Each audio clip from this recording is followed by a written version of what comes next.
കൈകാലുകൾക്ക് ഉണ്ടാവുന്ന ചുട്ടുപുകച്ചിൽ ഒരുപാട് പേർക്ക് ഉണ്ടാകുന്നൊരു ബുദ്ധിമുട്ടാണ്. പല കാരണങ്ങൾ കൊണ്ട് ഈ ഒരു പ്രശ്നം വരാം. അതായത് ഇപ്പം നമ്മൾ ഡയബറ്റിസ് പേഷ്യൻസിനെ എടുത്ത് നോക്കുകയാണെങ്കിൽ അതിൽ തന്നെ നമുക്ക് നോക്കുകയാണെങ്കിൽ ഈ പിത്തദുഷ്ടി മൂലം ഡയബറ്റിസ് അഥവാ പ്രമേഹം വരുന്ന ആളുകളിൽ വളരെ കോമൺ ആണ് കൈകാലുകൾക്ക് ഉണ്ടാകുന്ന ചുട്ടുപുകച്ചിൽ.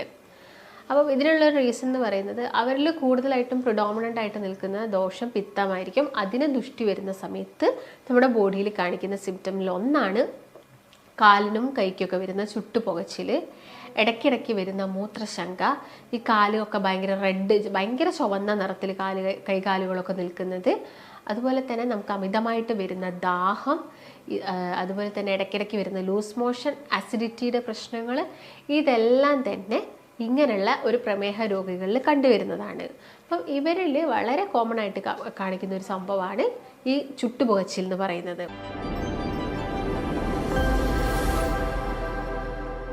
നമസ്കാരം, ഞാൻ ഡോക്ടർ ഭാഗ്യ, Q1B ഹെൽത്ത് കെയറിലെ ആയുർവേദ ഡോക്ടറാണ്. കൈകാലുകൾക്ക് ഉണ്ടാവുന്ന ചുട്ടുപുകച്ചിൽ ഒരുപാട് പേർക്ക് ഉണ്ടാകുന്നൊരു ബുദ്ധിമുട്ടാണ്. പല കാരണങ്ങൾ കൊണ്ട് ഈ ഒരു പ്രശ്നം വരാം. അതായത് ഇപ്പം നമ്മൾ ഡയബറ്റിസ് പേഷ്യൻസിനെ എടുത്ത് നോക്കുകയാണെങ്കിൽ അതിൽ തന്നെ നമുക്ക് നോക്കുകയാണെങ്കിൽ ഈ പിത്തദുഷ്ടി മൂലം ഡയബറ്റിസ് അഥവാ പ്രമേഹം വരുന്ന ആളുകളിൽ വളരെ കോമൺ ആണ് കൈകാലുകൾക്ക് ഉണ്ടാകുന്ന ചുട്ടുപുകച്ചിൽ. അപ്പം ഇതിനുള്ള റീസൺ എന്ന് പറയുന്നത് അവരിൽ കൂടുതലായിട്ടും പ്രിഡോമിനൻ്റ് ആയിട്ട് നിൽക്കുന്ന ദോഷം പിത്തമായിരിക്കും. അതിന് ദുഷ്ടി വരുന്ന സമയത്ത് നമ്മുടെ ബോഡിയിൽ കാണിക്കുന്ന സിംറ്റമിൽ ഒന്നാണ് കാലിനും കൈക്കൊക്കെ വരുന്ന ചുട്ടുപുകച്ചിൽ, ഇടയ്ക്കിടയ്ക്ക് വരുന്ന മൂത്രശങ്ക, ഈ കാലുമൊക്കെ ഭയങ്കര റെഡ്, ഭയങ്കര ചുവന്ന നിറത്തിൽ കൈകാലുകളൊക്കെ നിൽക്കുന്നത്, അതുപോലെ തന്നെ നമുക്ക് അമിതമായിട്ട് വരുന്ന ദാഹം, അതുപോലെ തന്നെ ഇടയ്ക്കിടയ്ക്ക് വരുന്ന ലൂസ് മോഷൻ, അസിഡിറ്റിയുടെ പ്രശ്നങ്ങൾ, ഇതെല്ലാം തന്നെ ഇങ്ങനെയുള്ള ഒരു പ്രമേഹ രോഗികളിൽ കണ്ടുവരുന്നതാണ്. അപ്പം ഇവരിൽ വളരെ കോമൺ ആയിട്ട് കാണിക്കുന്ന ഒരു സംഭവമാണ് ഈ ചുട്ടുപുകച്ചിൽ എന്ന് പറയുന്നത്. അപ്പം ഇതിൻ്റെ ഒരു മെയിൻ റീസൺ എന്ന് പറയുന്നത് നമ്മുടെ തലയിൽ നിന്ന് കാലിലോട്ട് ഒരുപാട് ഞരമ്പുകൾ പോകുന്നുണ്ട്. ഈ ഞരമ്പുകൾക്കുള്ള സർക്കുലേഷൻ അഥവാ രക്തചംക്രമണം കുറയുന്ന സമയത്ത് ഈ നെർവിൻ്റെ ഡാമേജ് സംഭവിക്കുന്നു. അപ്പം നെർവിൻ്റെ ഡാമേജ് സംഭവിക്കുമ്പോൾ എന്താണ്, അവിടേക്ക് എന്ത് വരുന്നില്ല, ഈ നെർവ് കണ്ടക്ഷനോ കാര്യങ്ങളോ ഒന്നും വരുന്നില്ല. അപ്പം ഇതെന്ത് കോസ് ചെയ്യുന്നു, നമുക്ക് ഇങ്ങനെ ചുട്ടുപുകച്ചിൽ, അതുപോലെ തന്നെ തരിപ്പ്, ഇങ്ങനെയുള്ള മരവിപ്പ് പോലുള്ള പ്രശ്നങ്ങൾക്കൊക്കെ കാരണമാകുന്നുണ്ട്. അപ്പം ഒരു പ്രധാനപ്പെട്ട ഇന്നിപ്പം എടുത്തു നോക്കുന്നതിൽ ഒരു ഏറ്റവും പ്രധാനപ്പെട്ട ഒരു കാരണം എന്ന് പറയുന്നത് ഡയബറ്റീസ് തന്നെയാണ്. അപ്പം ഇങ്ങനെ ഒരു burning sensation in the feet and hands ഒക്കെ വരുന്ന സമയത്ത് നമുക്ക് ആദ്യം ചെയ്യേണ്ട ഒരു കാര്യം എന്താണ്, ഈ പ്രമേഹത്തിനെ നമുക്ക് നോർമൽ ചെയ്യുക എന്നുള്ളൊരു കാര്യമാണ്. അപ്പം പ്രമേഹം വന്ന ആളുകളാണെങ്കിൽ നമുക്കതെങ്ങനെ നോർമൽ ചെയ്യാം, അല്ലെങ്കിൽ നമുക്ക് പ്രമേഹം വരുന്നതിന് മുൻപേ നമുക്ക് മനസ്സിലാക്കാനും സാധിക്കും. നമുക്ക് ആ ഒരു സ്റ്റേജിൽ തന്നെ പ്രമേഹത്തിനെ പ്രിവെൻറ്റ് ചെയ്യാൻ വേണ്ടിയിട്ട് പറ്റും.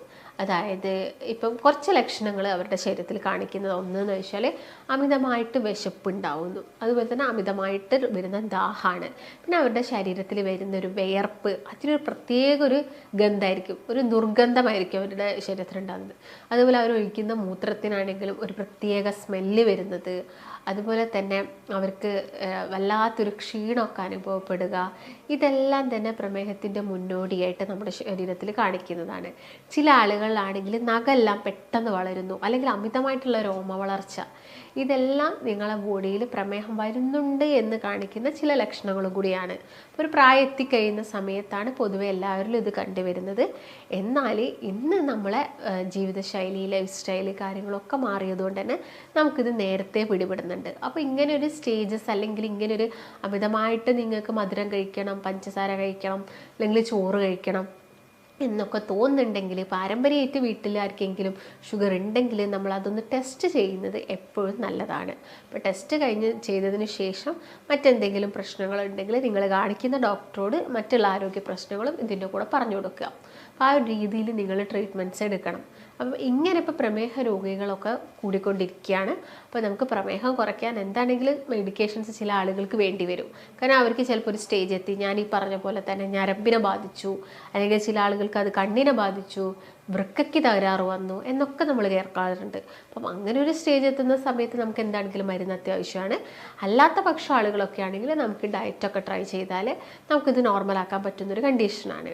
അപ്പം നിങ്ങൾ എടുക്കുന്ന ഡയറ്റിൻ്റെ കൂടെ നമുക്ക് ചെയ്ത് നോക്കാൻ പറ്റുന്ന ഒരുപാട് ഹോം റെമഡീസും കാര്യങ്ങളും ഒക്കെ ഉണ്ട്. അത് നമ്മുടെ ശരീരത്തിൽ മറ്റുള്ള പ്രശ്നങ്ങൾ ഉണ്ടാക്കുന്നില്ല എന്നുള്ളൊരു ഉറപ്പ് കൂടി വരുത്തണം. ചില ആളുകൾ ഒരുപാടായിട്ട് ഹോം റെമഡീസ് ഒരുപാട് കഴിക്കുന്ന ആളുകളുണ്ട്, അതായത് എമൗണ്ട് കൂടുതലായിട്ട് കഴിക്കുന്ന ആളുകളുണ്ട്.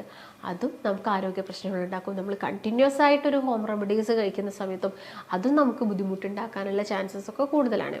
അപ്പോൾ ഞാനൊരു റെമഡി പറഞ്ഞു തരുന്നത്, ഇപ്പം നമുക്ക് ഇങ്ങനെ ബേണിംഗ് സെൻസേഷൻ വരാനുള്ള ഒരു മെയിൻ റീസൺ ഡയബറ്റീസ് ആണ്. ഡയബറ്റീസ് നമുക്കൊന്ന് ജസ്റ്റ് കൺട്രോൾ ചെയ്യാൻ വേണ്ടിയിട്ട് നമുക്കൊരു ചെറിയൊരു ഹോം റെമഡി അല്ലെങ്കിൽ ഒരു ടിപ്പ് നോക്കാം. ഇതിന് വേണ്ടത് ഒന്ന് ഉലുവയാണ്, മറ്റൊന്ന് വേണ്ടത് നല്ല വെണ്ടയ്ക്കയാണ്. പച്ച വെണ്ടയ്ക്ക അത്യാവശ്യമായിട്ട് വേണം. അപ്പോൾ നമ്മൾ ഒരു ഗ്ലാസ് വെള്ളത്തിലോട്ട് നമുക്ക് 1 ടീസ്പൂൺ ഉലുവ, നമുക്കൊരു ഇനീഷ്യൽ ആദ്യമായിട്ട് സ്റ്റാർട്ട് ചെയ്യുന്ന ഒരാൾ 1 ടീസ്പൂൺ ഉലുവ എടുത്താൽ മതി.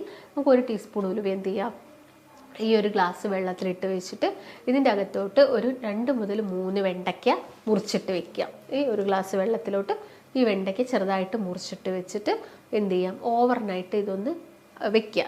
തലേ ദിവസം രാത്രി ഒരു ഗ്ലാസ് വെള്ളത്തിൽ ഉലുവയും വെണ്ടയ്ക്കയും മിക്സ് ചെയ്തിട്ട് എടുത്ത് വെക്കുക. എടുത്ത് വെച്ചിട്ട് ഫ്രിഡ്ജിലൊന്നും എടുത്ത് വെക്കേണ്ട, പുറത്ത് തന്നെ വെക്കുക. എന്നിട്ട് എന്ത് ചെയ്യുക, പിറ്റേ ദിവസം രാവിലെ ആവുന്ന സമയത്ത് ഈ ഒരു വെണ്ടയ്ക്കയും ഉലുവയും എല്ലാം തന്നെ ജോയിൻ ചെയ്തിട്ട് ഈ ഒരു വെള്ളം കുറച്ചൊരു കട്ടിയുള്ള രൂപത്തിലോട്ട് മാറും. എന്നിട്ട് നിങ്ങൾ എന്ത് ചെയ്യുക, നിങ്ങൾക്ക് ആ ഒരു ഉലുവയും വെണ്ടയ്ക്കയും അതിൻ്റെ അകത്ത് നിന്ന് തന്നെ കഴിക്കാൻ പറ്റുന്നുണ്ടെങ്കിൽ അത് നല്ലതാണ്. ഇല്ലെങ്കിൽ എന്ത് ചെയ്യുക, അത് രണ്ടും കൂടി എടുത്ത് കളയുക, അല്ലെങ്കിൽ പുറത്തോട്ട് മാറ്റി വെച്ചിട്ട് ആ ഒരു വെള്ളം കുടിക്കുക. അപ്പോൾ നിങ്ങളിത് കുടിക്കുന്ന സമയത്ത് നമുക്കിതൊരു 1 മന്ത് കണ്ടിന്യൂ ചെയ്യാം. പക്ഷേ കണ്ടിന്യൂ ചെയ്യേണ്ടത് എങ്ങനെയാണെന്ന് വെച്ചാൽ ഒരു 10 ദിവസം നിങ്ങൾ എടുക്കുക, വീണ്ടും നിങ്ങളൊരു 7 ഡേയ്സ് ഗ്യാപ്പ് കൊടുക്കുക, വീണ്ടും ഒരു 10 ദിവസം എടുക്കുക. അങ്ങനെ എടുക്കണം. പിന്നെ നിങ്ങൾക്ക് എന്തെങ്കിലും ഒരു അസ്വസ്ഥതയോ ബുദ്ധിമുട്ടോ വന്നു കഴിഞ്ഞാൽ നിങ്ങളിത് കണ്ടിന്യൂ ചെയ്യരുത്.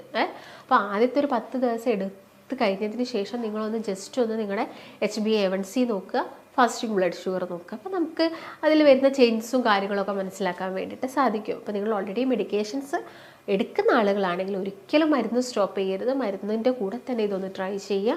അപ്പം നിങ്ങൾക്ക് അത് കുറയുന്നത് കാണാൻ വേണ്ടിയിട്ട് സാധിക്കും. ആ ഒരു സമയത്ത് നമുക്ക് മെഡിക്കേഷൻസ് പതുക്കെ കുറച്ചുകൊണ്ട് വരാം. അത് ഒരിക്കലും നിങ്ങൾ സ്വയം നിർത്തരുത്. നിങ്ങളുടെ ഡോക്ടറിൻ്റെ നിർദ്ദേശത്തിൻ്റെ അനുസരിച്ച് മാത്രം നിങ്ങളെ മരുന്നിൻ്റെ കാര്യങ്ങളൊക്കെ കുറയ്ക്കാം. അപ്പം ഈ ഒരു രീതിയിൽ എന്ത് ചെയ്യുക, നിങ്ങളൊന്ന് ട്രൈ ചെയ്ത് നോക്കുക. ഇത് ഡയബറ്റീസ് മൂലമാണ് ഇങ്ങനെയൊരു കൈകാലുകൾക്ക് ചുട്ടുപോകച്ചിൽ വന്നതെങ്കിൽ. മറ്റൊരു റീസൺ എന്ന് പറയുന്നത് വിറ്റാമിൻസിൻ്റെ കുറവാണ്. അതിൽ പ്രധാനമായിട്ടും പറയുന്നത് വിറ്റാമിൻ B12 ആണ്. അപ്പോൾ B12 കൂടുതലായിട്ടുള്ള ഫുഡുകൾ കഴിക്കുക എന്നത് തന്നെയാണ്. നമ്മളൊരു സപ്ലിമെൻ്റ് അല്ല നമ്മൾ ആദ്യം തന്നെ പോയിട്ട് എടുത്ത് കഴിക്കേണ്ടത്. ടാബ്ലറ്റ്സോ അങ്ങനെയുള്ള സപ്ലിമെൻറ്റ് ടാബ്ലറ്റുകളല്ല ആദ്യം പോയിട്ട് എടുത്ത് കഴിക്കേണ്ടത്. നമ്മൾ ഭക്ഷണത്തിലൂടെ നമുക്ക് എങ്ങനെ ഇത് നമ്മുടെ ബോഡിയിലോട്ട് സപ്ലൈ ചെയ്യാം എന്നാണ് നോക്കേണ്ടത്. അപ്പോൾ വിറ്റാമിൻ B12 എന്ന് പറയുന്നത് കൂടുതലായിട്ടുള്ളതെന്ന് വെച്ചാൽ ഈ മുട്ടയിലും അതുപോലെ തന്നെ മത്സ്യമാംസങ്ങളിലും പാലുൽപ്പന്നങ്ങൾ, മഷ്റൂം, ഇതിലൊക്കെയാണ് ഏറ്റവും കൂടുതലായിട്ട് എന്തുള്ളത്, വിറ്റാമിൻ B12 ഉള്ളത്. അപ്പം ഇങ്ങനെയുള്ള ഫുഡിൻ്റെ ഡെഫിഷ്യൻസി കൂടുതലായിട്ടും കണ്ടുവരിക ഒരു പ്രായത്തുന്ന സമയത്താണ്. ഒരു 50 വയസ്സ് 55 വയസ്സൊക്കെ എത്തുന്ന സമയത്ത് ആളുകൾ പതുക്കെ ഇങ്ങനെയുള്ള ഭക്ഷണങ്ങളൊക്കെ ഒഴിവാക്കാറുണ്ട്. അത് വളരെ പതിവാണ്. അപ്പം ആ സമയത്താണ് മെല്ലെ മെല്ലെ ഡെഫിഷ്യൻസിയും കാര്യങ്ങളും അവരിൽ വരുന്നു ഇങ്ങനെയുള്ള ബുദ്ധിമുട്ടുണ്ടാവുന്നത്. അപ്പോൾ ഡയബറ്റീസ് ഒന്നും അല്ലെങ്കിൽ വിറ്റാമിൻ B12 നിങ്ങൾ പോയിട്ട് ചെക്ക് ചെയ്യേണ്ട ആവശ്യമില്ല. ഇങ്ങനെയുള്ള ഫുഡുകളൊക്കെ ഒന്ന് കഴിച്ചു നോക്കുക. എല്ലാ ദിവസവും ഒരുപാട് എമൗണ്ടിൽ കഴിക്കാനല്ല പറയുന്നത്, ഓരോ ദിവസവും അതിൻ്റെതായ ചെറിയ ചെറിയ എമൗണ്ടിൽ നിങ്ങൾ ഇങ്ങനെയുള്ള ഫുഡൊക്കെ ഒന്ന് കഴിച്ചു നോക്കുക. അപ്പോൾ നോർമലി അത് വിറ്റാമിൻ B12 ഒക്കെ എന്ത് ചെയ്തു, ഒരു നോർമൽ സ്റ്റേജിലോട്ട് വന്നാൽ അങ്ങനെയുള്ള ബുദ്ധിമുട്ടുകളൊന്നും ബോഡിയിൽ കാണിക്കില്ല. പിന്നെ ഒരു മെയിൻ റീസൺ എന്ന് പറയുന്നത് കൈകാലുകൾക്ക് തരിപ്പ് അല്ലെങ്കിൽ ഈ പുകച്ചിലൊക്കെ വരുന്നത് അമിതമായിട്ട് മദ്യം യൂസ് ചെയ്യുന്ന ആളുകളിലാണ്.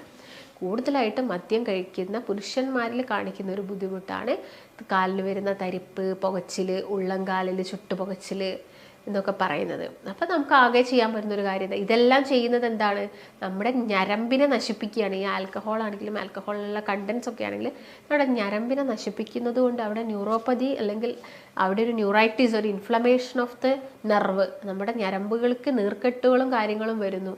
അത് ഞരമ്പിനെ നശിപ്പിക്കുന്നു. അതിൻ്റെ ഭാഗമായിട്ട് നമുക്ക് എന്ത് വരാം, ഇങ്ങനെയുള്ള കൈകാലുകൾക്കുള്ള പുകച്ചിലും കാര്യങ്ങളൊക്കെ വരാം.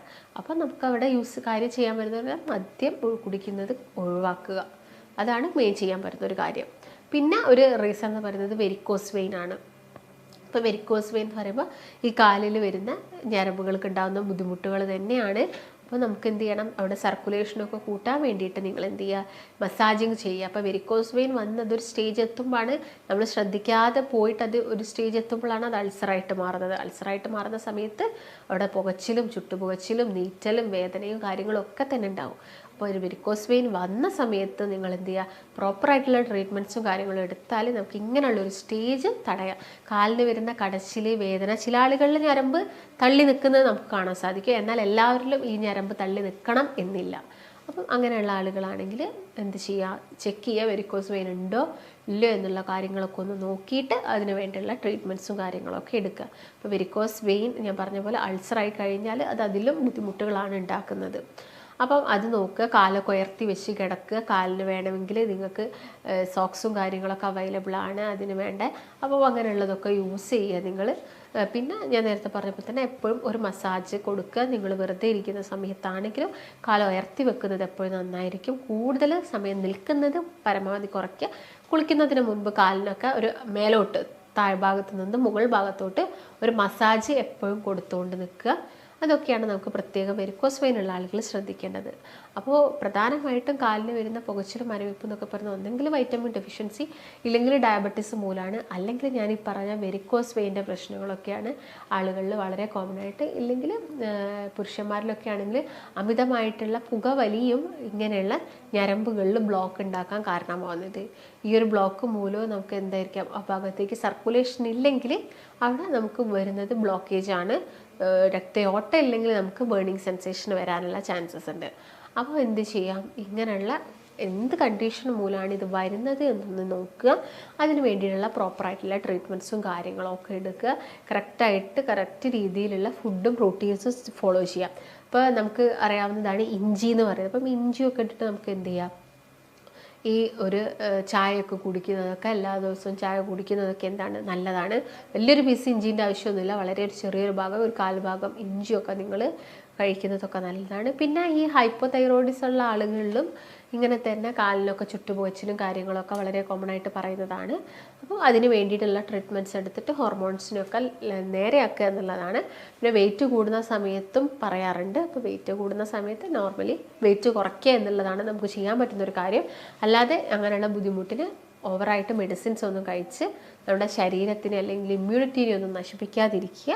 അപ്പം നിങ്ങൾക്ക് ഇങ്ങനെയുള്ള കൈകാലുകൾക്ക് തരിപ്പോ പുകച്ചിലോ ഒക്കെ ബുദ്ധിമുട്ടുണ്ട്, ഡയബറ്റീസ് മൂലം വന്നതാണ്, അല്ലെങ്കിൽ മറ്റുള്ള എന്തെങ്കിലും വെരിക്കോസ് വെയിൻ മൂലം വന്നതാണ് എന്നതൊക്കെയാണെങ്കിൽ നമുക്ക് പ്രോപ്പറായിട്ടുള്ള ട്രീറ്റ്മെൻറ്റ്സും കാര്യങ്ങളൊക്കെ അവൈലബിൾ ആണ്.